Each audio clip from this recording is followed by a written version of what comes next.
அவங்களுடைய வேர்ட்ஸ்ல வந்து ரொம்ப இன்டெலிஜென்ஸும் இருக்கும். ஏன்னா, இதுக்கு முன்னாடி வந்துட்டு அவங்க வந்து கேட்டிருப்பாங்க. ஸோ அந்த ரிங்கிங் செடார்ஸ் வந்து மரம் எங்க இருக்கு அப்டின்னா, நாம அ அ எனக்கு வந்து அதுல விருப்பம் இல்ல. ஏன்னா, அந்த ரிங்கிங் செடார்ஸ் வந்து அந்த மாரி வெட்டி எல்லாருக்கும் குடுத்துட்டா, அ அந்த குட்டு வந்து ஒரு நல்லவங்களுக்கும் போய் சேரும். தீயவங்களுக்கும் போய் சேரும். ஸோ, அ ஆனா அந்த தீயவங்களுக்கு போய் இந்த ரிங்கிங் செட்டார் சேரும்போது, அவங்க வந்து அத நல்ல விதமா யூஸ் பண்ண மாட்டாங்க.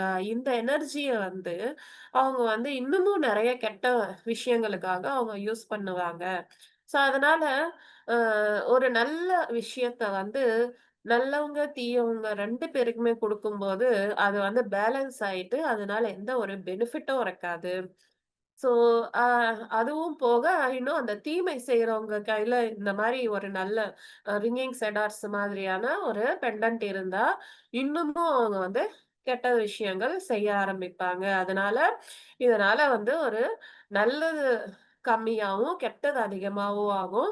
அதனால இந்த ரிங்கிங் செடார்ஸ் வந்து எனக்கு வெட்டி எல்லாருக்கும் குடுக்கறதுல எந்த ஒப்பீனியனும் இல்ல அப்படின்னு சொல்லிடுவாங்க. இவங்க என்ன என்ன இதுக்கு முன்னாடி அவங்க வந்து அந்த மாதிரி பேசுனாங்க. இந்த ரிங்கிங் செடார்ஸ பத்தி எல்லாருக்கும் குடுக்கணும் அப்படின்னு. இவங்க வந்து இந்த மாரி மாறுபட்ட கருத்த வந்து சொல்றாங்க. ஸோ, அந்த மாரி இவங்க ரொம்ப இன்டெலிஜென்ட்டாவும் இருக்காங்க. பிளஸ் ரொம்ப அழகாவும் இருக்காங்க. அவங்களுடைய கிரே கலர் அ கிரேஷ் ப்ளூ ஐஸ் அப்படின்றாங்க. ப்ளூ கலர்ல அவங்களோட ஐஸ் இருக்கு. லைட் கிரே கலர்ல. ஸோ அவங்களுடைய கோல்டன் ஹேர் அதுக்கப்புறம் ரொம்ப மெல்லியமான ஒரு என்ன சொல்றது? ஒரு நல்ல ஒரு அ மாடல் மாதிரி அவங்க வந்து அவங்களுடைய பாடி வந்து பெர்ஃபெக்ட்டா இருக்கு. ஆனா அவங்க வந்து ரொம்ப ஸ்ட்ராங்கா இருக்காங்க.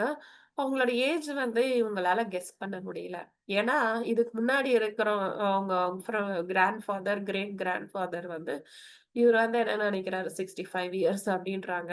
ஆனா அவங்க வந்துட்டு 119 இயர்ஸ் எனக்கு அப்டின்னு சொல்றாங்க.